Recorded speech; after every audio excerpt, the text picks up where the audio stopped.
ಸ್ನೇಹಿತರೆ ಎಲ್ಲರಿಗೂ ನಮಸ್ಕಾರ. ಗೃಹಲಕ್ಷ್ಮಿ ಯೋಜನೆಯ ಫಲಾನುಭವಿಗಳಿಗೆ ಇದೀಗ ಒಂದು ದೊಡ್ಡ ಅಪ್ಡೇಟ್ ಬಂದಿರುವಂತದ್ದು.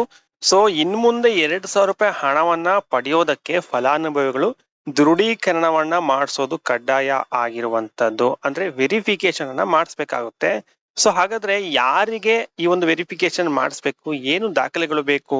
ಬಯೋಮೆಟ್ರಿಕ್ ಅಂದ್ರೆ ವೆರಿಫಿಕೇಶನ್ ಅಂದ್ರೆ ಬಯೋಮೆಟ್ರಿಕ್ ಮೂಲಕ ಮಾಡಬೇಕಾಗುತ್ತೆ. ಏನಿದು ಬಯೋಮೆಟ್ರಿಕ್? ಇದು ಕಡ್ಡಾಯನ? ಸಂಪೂರ್ಣ ಮಾಹಿತಿಯನ್ನ ಈ ವಿಡಿಯೋದಲ್ಲಿ ನಿಮ್ಗೆ ತಿಳಿಸ್ಕೊಡ್ತೀನಿ. ವಿಡಿಯೋ ತುಂಬಾ ಇನ್ಫಾರ್ಮೇಶನ್ ಆಗಿರುತ್ತೆ ಮತ್ತೆ ತುಂಬಾ ಇಂಪಾರ್ಟೆಂಟ್ ಆಗಿರುತ್ತೆ. 2,000 ರೂಪಾಯಿ ಹಣವನ್ನ ಪಡಿತಾ ಇರುವಂತವ್ರಿಗೆ ವಿಡಿಯೋವನ್ನ ಕೊನೆವರೆಗೂ ನೋಡಿ, ಎಲ್ಲೂ ಕೂಡ ಸ್ಕಿಪ್ ಮಾಡೋದಕ್ಕೆ ಹೋಗ್ಬೇಡಿ. ಸೊ ಇದೇ ರೀತಿಯಾಗಿರುವಂತಹ ಹೊಸ ಹೊಸ ಮಾಹಿತಿಗಳನ್ನ ಪಡೆಯೋದಕ್ಕೆ ನಮ್ಮ ಚಾನಲ್ಗೆ ಸಬ್ಸ್ಕ್ರೈಬ್ ಮಾಡ್ಕೊಳ್ಳಿ. ಹಾಗೆ ಪಕ್ಕದಲ್ಲಿರುವಂತಹ ಬೆಲ್ ಐಕನ್ ಕ್ಲಿಕ್ ಮಾಡ್ಕೊಂಡು ವಿಡಿಯೋಗೆ ಒಂದು ಲೈಕ್ ಅನ್ನು ಕೊಡಿ ಸ್ನೇಹಿತರೆ.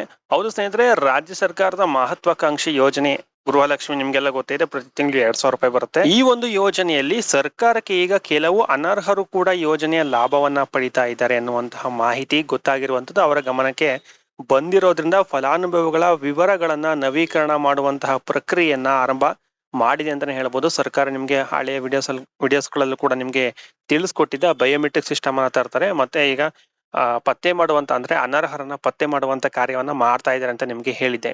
ಈಗ ಸರ್ಕಾರ ಏನು ಕ್ರಮವನ್ನ ತಗೊಳ್ತಾ ಇದ್ದಾರೆ ಅಂತ ನೋಡಿದ್ರೆ, ಮೊದಲಿಗೆ ಈ ನವೀಕರಣ ಯಾಕೆ ಮಾಡ್ತಾ ಇದ್ದಾರೆ ಎಂಬುದನ್ನ ನಿಮ್ಗೆ ತಿಳಿಸ್ಕೊಡ್ತೀನಿ. ನೋಡಿ, ಕೆಲವು ಕಡೆಗಳಲ್ಲಿ ಮೃತ ವ್ಯಕ್ತಿ ಅಂದ್ರೆ ಸತ್ತಿರುವಂತಹ ವ್ಯಕ್ತಿಗಳ ಖಾತೆಗೂ ಕೂಡ ಹಣ ಜಮೆ ಆಗ್ತಾ ಇರೋದು ಬೆಳಕಿಗೆ ಬಂದಿರುವಂತದ್ದು. ಮತ್ತೆ ಇನ್ನು ಎರಡನೇದಾಗಿ ಆದಾಯ ತೆರಿಗೆ ಪಾವತಿಸುವವರು ಮತ್ತು ಇನ್ಕಮ್ ಟ್ಯಾಕ್ಸ್ ಪೇ ಮಾಡೋರು ಕೂಡ, ಅಂದ್ರೆ ಟ್ಯಾಕ್ಸ್ ಅನ್ನ ಪೇ ಮಾಡುವಂತವರು ಕೂಡ ಈ ಒಂದು ಯೋಜನೆಯ ಲಾಭ ಪಡಿತಾ ಇದ್ದಾರೆ ಅನ್ನುವಂಥದ್ದು ಸರ್ಕಾರದ ಗಮನಕ್ಕೆ ಬಂದಿರುವಂತದ್ದು. ಸೊ ಈ ಒಂದು ಕಾರಣದಿಂದ ನಿಜವಾದ ಅರ್ಹ ಫಲಾನುಭವಿಗಳನ್ನ ಗುರುತಿಸೋದಕ್ಕೆ ಇಲ್ಲಿ ಮೊದಲು ಏನ್ ಮಾಡಿದ್ರು ಅಂದ್ರೆ, ಸರ್ಕಾರ ಅರ್ಜಿ ಹಾಕಿದಂತಹ ಎಲ್ಲರಿಗೂ ಕೂಡ ಗೃಹಲಕ್ಷ್ಮಿ ಯೋಜನೆಯ ಹಣವನ್ನ ಹಾಕೋದಕ್ಕೆ ಶುರು ಮಾಡಿದ್ರು. ಅದು ಬರ್ತಾ ಬರ್ತಾ ಈ ಅಕ್ರಮಗಳು ಜಾಸ್ತಿ ಆಯ್ತು, ಅಂದ್ರೆ ಅನರ್ಹರು ಜಾಸ್ತಿ ಆಯ್ತು. ಸೊ ಈಗ ಸರ್ಕಾರಕ್ಕೆ ಜ್ಞಾನೋದಯ ಆಗಿದೆ, ಅನರ್ಹರು ಕೂಡ ಈ ಒಂದು ಹಣವನ್ನ ಪಡಿತಾ ಇದ್ದಾರೆ ಅಂತ. ಸೊ ಹಾಗಾಗಿ ಈಗ ಫಿಲ್ಟರ್ ಮಾಡೋದಕ್ಕೆ ಹೊರಟಿದೆ. ಅಂದ್ರೆ ಇಲ್ಲಿ ನಿಜವಾದ ಫಲಾನುಭವಿಗಳನ್ನ ಪತ್ತೆ ಮಾಡೋದಕ್ಕೆ ಇಲ್ಲಿ ಹೊರಟಿದೆ ಅಂತಾನೆ ಹೇಳ್ಬೋದು. ಇನ್ನು ತುಂಬಾ ಒಂದು ಕ್ವಶನ್ ಇರುವಂತದ್ದು, ತುಂಬಾ ಜನ ಗೃಹಲಕ್ಷ್ಮಿ ಯೋಜನೆಯ ಫಲಾನುಭವಿಗಳಿಗೆ ಬಹಳ ಜನರಿಗೆ ಇದೇ ಒಂದು ಪ್ರಶ್ನೆ ಇರುವಂತದ್ದು, ಹೊಸದಾಗಿ ಏನಾದ್ರೂ ಅರ್ಜಿಯನ್ನ ಸಲ್ಲಿಸಬೇಕಾ ಅನ್ನುವಂಥದ್ದು ತುಂಬಾ ಒಂದು ಇಲ್ಲಿ ಒಂದು ಡೌಟ್ ಇರುವಂತದ್ದು. ನೋಡಿ, ಮತ್ತೆ ಹೊಸದಾಗಿ ಅರ್ಜಿ ಸಲ್ಲಿಸುವಂತ ಅವಶ್ಯಕತೆ ಇರೋದಿಲ್ಲ. ಸರ್ಕಾರ ಈಗಾಗಲೇ ಸಲ್ಲಿಕೆ ಆಗಿರುವಂತಹ ಅರ್ಜಿಗಳನ್ನ ಅಂದ್ರೆ ಸಲ್ಲಿಕೆ ಆಗಿರುವಂತಹ ಅರ್ಜಿಗಳ ಆಧಾರದ ಮೇಲೆ ನವೀಕರಣ ಅಂದ್ರೆ ಒಂದು ರಿನ್ಯೂವಲ್ ಪ್ರೋಸೆಸ್ ಮಾಡುವಂತ ಬಗ್ಗೆ ಇಲ್ಲಿ ಚರ್ಚೆ ನಡೀತಾ ಇದೆ. ಹೀಗಾಗಿ ಹೊಸ ಅರ್ಜಿ ಸಲ್ಲಿಸುವಂತ ಅವಶ್ಯಕತೆ ಇಲ್ಲ. ಇದ್ರ ಬಗ್ಗೆ ಸರ್ಕಾರ ಏನು ಕೂಡ ಹೇಳಿಲ್ಲ, ನೀವು ಮತ್ತೆ ಅರ್ಜಿ ಸಲ್ಲಿಸುವಂತ ಅವಶ್ಯಕತೆ ಇಲ್ಲ. ಆದ್ರೆ ಇಲ್ಲಿ ಒಂದು ಕಡ್ಡಾಯ ಆಗುತ್ತೆ, ಏನು ಅಂದ್ರೆ ಆಧಾರ್ ಲಿಂಕ್ ಕಡ್ಡಾಯ ಆಗುವಂತ ಸಾಧ್ಯತೆ ಇದೆ. ಅರ್ಜಿಯೊಂದಿಗೆ ಆಧಾರ್ ಕಾರ್ಡ್ ಸಂಖ್ಯೆ ಕೂಡ, ಅಂದ್ರೆ ಆಧಾರ್ ಕಾರ್ಡ್ ಲಿಂಕ್ ಮಾಡುವಂತದ ಬಗ್ಗೆ ಸರ್ಕಾರದ ಚಿಂತನೆ ಮಾಡ್ತಾ ಇದೆ, ಅದ್ರ ಬಗ್ಗೆ ಚರ್ಚೆಯನ್ನ ಮಾಡ್ತಾ ಇದ್ದಾರೆ. ಸೊ ಈ ಒಂದು ಆಧಾರ್ ಲಿಂಕ್ ಕಡ್ಡಾಯದ ಮೂಲಕ ನಕಲಿ ಅಥವಾ ಅನರ್ಹ ಫಲಾನುಭವಿಗಳನ್ನ ಪತ್ತೆ ಹಚ್ಚೋದಕ್ಕೆ ಸಾಧ್ಯ ಆಗುತ್ತೆ, ಆಧಾರ್ ಕಾರ್ಡ್ ಅನ್ನ ಲಿಂಕ್ ಮಾಡುವುದರ ಮುಖಾಂತರ. ಸೊ ಹಾಗಾಗಿ ಆಧಾರ್ ಲಿಂಕ್ ಅನ್ನ ಕಡ್ಡಾಯ ಮಾಡ್ತಾರೆ, ಅಂದ್ರೆ ಈ KYC ಅನ್ನ ಕಡ್ಡಾಯ ಮಾಡ್ತಾರೆ. ಇನ್ನು ನೆಕ್ಸ್ಟ್ ಮೊಬೈಲ್ ನಂಬರ್ ಅನ್ನ ಬದಲಾವಣೆ ಮಾಡೋದಕ್ಕೂ ಕೂಡ ಅವಕಾಶವನ್ನ ಕೊಡ್ತಾರೆ. ಇದೊಂದು ತುಂಬಾ ಇಂಪಾರ್ಟೆಂಟ್, ಯಾಕಂದ್ರೆ ಹಲವಾರು ಫಲಾನುಭವಿಗಳು ಹಳೆಯ ಮೊಬೈಲ್ ನಂಬರ್ ನ ಯೂಸ್ ಮಾಡ್ತಾ ಇರೋದಿಲ್ಲ.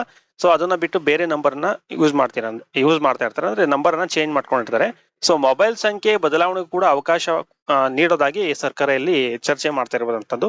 ಸೊ ಹಾಗಾಗಿ ಮೊಬೈಲ್ ನಂಬರ್ ನ ಚೇಂಜ್ ಮಾಡೋದಕ್ಕೂ ಕೂಡ ಅವಕಾಶ ಕೊಡುವಂತ ಸಾಧ್ಯತೆ ಇದೆ. ಹಾಗಾದ್ರೆ ಇಲ್ಲಿ ಸರ್ಕಾರ ನಿಜವಾದ ಫಲಾನುಭವಿ, ಅರ್ಹ ಫಲಾನುಭವಿ ಅಂತ ಹೇಗೆ ದೃಢೀಕರಣವನ್ನ ಮಾಡ್ತಾರೆ ಅಂದ್ರೆ, ವೆರಿಫಿಕೇಶನ್ ಹೇಗೆ ಮಾಡ್ತಾರೆ ಅಂದ್ರೆ, ಇದು ತುಂಬಾ ಇಂಪಾರ್ಟೆಂಟ್.